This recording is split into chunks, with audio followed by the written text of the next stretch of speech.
O sol e o calor vão predominar nesta quarta-feira, baixando de novo a umidade relativa do ar. Veja na previsão do tempo.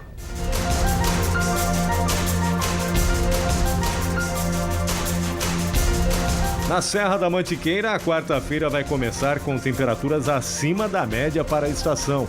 12 graus é a mínima prevista para Monteiro Lobato. À tarde, a máxima chega a 22 graus em São Bento do Sapucaí.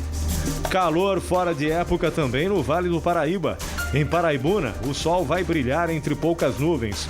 29 graus é a máxima prevista para a cidade. Em Taubaté e Lorena, os termômetros atingem 30 graus amanhã. No litoral norte, a quarta-feira vai ser ensolarada e quente. Em Ubatuba e Caraguatatuba, mínima de 15 e máxima de 33 graus.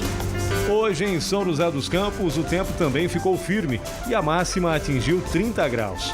Amanhã, as nuvens devem aumentar um pouco no final da tarde, elevando a umidade do ar.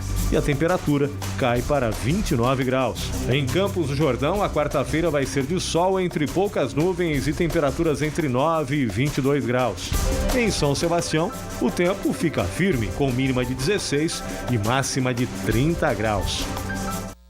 E os idosos são os que mais sofrem com esse clima seco. Sobre esse assunto, eu converso agora com a médica geriatra Flávia Areco. Boa noite, obrigado pela presença, Flávia. Boa noite. Por que os idosos, assim como as crianças, são os que mais sofrem com esse clima? Boa noite.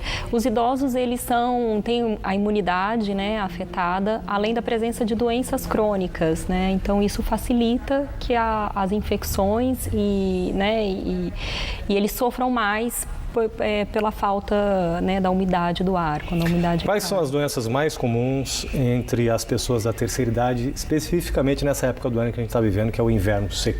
São as infecções respiratórias, né? As pneumonias, que ainda são consideradas infecções potencialmente graves, né? Que levam muitas vezes ao evento morte. E aí as rinites, sinusites, as infecções de vias aéreas e a descompensação de outras doenças, né? O simples fato de ser idoso já aumenta o risco de ter essas doenças ou existem outros fatores também que contribuem? Sim, o fato, né, o idoso ele já é um imunodeprimido e o conjunto de doenças crônicas que o idoso tem, que ele pode ter. Tem idosos que não têm doenças crônicas e ok, né? Mas a gente falando de uma forma global, a presença de doenças como pressão alta, diabetes, né? O diabetes também já torna esse idoso mais imunodeprimido, questões cardíacas, problemas cardíacos ou problemas pulmonares e decorrência. Inclusive dizem que no inverno aumenta inclusive o índice de infarto, né? Isso, exatamente. Ele descompensa, né, essas condições. Mesmo quem foi vacinado contra a gripe, aí da terceira idade, essas pessoas elas podem desenvolver essas doenças por causa do clima seco que a gente está vivendo? Sim, o clima seco ele faz com que esses vírus eles ficam mais presentes, né? Então as infecções elas são mais fáceis, transmissíveis mais fáceis, transmitidas mais fáceis. Então sim, quem foi vacinado pode ter um resfriado, pode ter uma gripe, né? Por outros tipos de vírus. Além do sistema imunológico da gente, que vai perdendo um pouco a sua eficiência conforme a idade vai chegando, a regulação térmica do corpo também ela fica meio desregulada, vamos dizer assim, com o avançar da idade, né? É comum os idosos no calor, por exemplo, eles não perceberem que eles estão ficando desidratados. E no inverno, como que funciona essa desregulação térmica? As pessoas elas não sentem frio, é isso? Elas sentem frio, né? Depende, ela sente frio, mas sofre mais com esse frio, né? Elas estão mais sensíveis a essa temperatura e a queda de temperatura baixa. Então, se a gente fala daquele idoso ativo que tem problemas de artrose, ele vai sentir que as dores decorrentes da artrose vão piorar. Então, aquela dor na coluna, aquela dor no joelho vai piorar. Se tem já algum problema respiratório, muito provável disso piorar. Então, ele sofre sim com a descompensação dessas doenças. Pode ter uma hipotermia, por exemplo, que é uma queda brusca da temperatura. A hipotermia a gente fica mais atento naqueles idosos frágeis, né? Que são idosos normalmente acamados, os dependentes, que não conseguem se comunicar. Então, aí a gente tem que ficar de olho mesmo, né?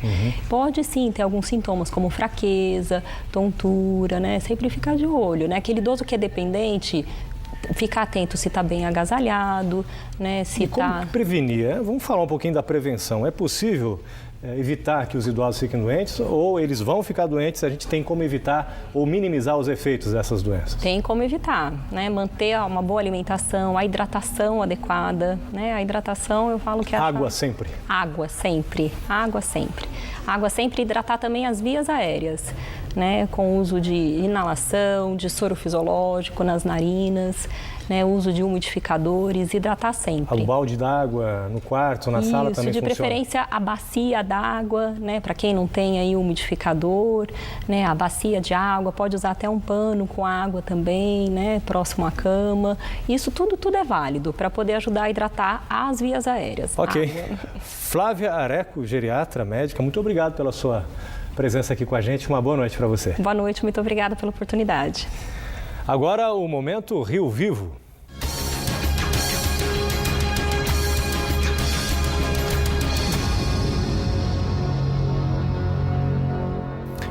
Olha, não chove há mais de um mês e a estiagem já começa a refletir também no nível dos reservatórios aqui da região e da Grande São Paulo. Hora do placar das represas. O sistema Cantareira, a principal fonte de abastecimento de quase 7 milhões de paulistanos, apresentou queda nesta terça-feira. O volume baixou de 77% para 76,9% da capacidade. Foi a primeira queda em mais de 10 dias de estabilidade. Na bacia do Rio Paraíba do Sul, a represa de Paraibuna, a maior da região, subiu nesta terça-feira de 38,47% para 38,52%. Santa Branca baixou de 39,19% ontem para 38,76% hoje. A represa de Jaguari operava com 71,34% do volume útil. Hoje passou para 71,40%. E a represa do Funil, responsável por liberar água para o Rio de Janeiro, iniciou a semana com 97% da capacidade. Hoje, o nível baixou para 96,65%. O reservatório equivalente, que contabiliza a média de todas as represas do Rio Paraíba do Sul, opera com 52,68%. No próximo bloco, a superação. Famílias se unem para vencer o preconceito e mostrar que a síndrome de Down não é doença. Os detalhes já, depois do intervalo, 7h12 agora.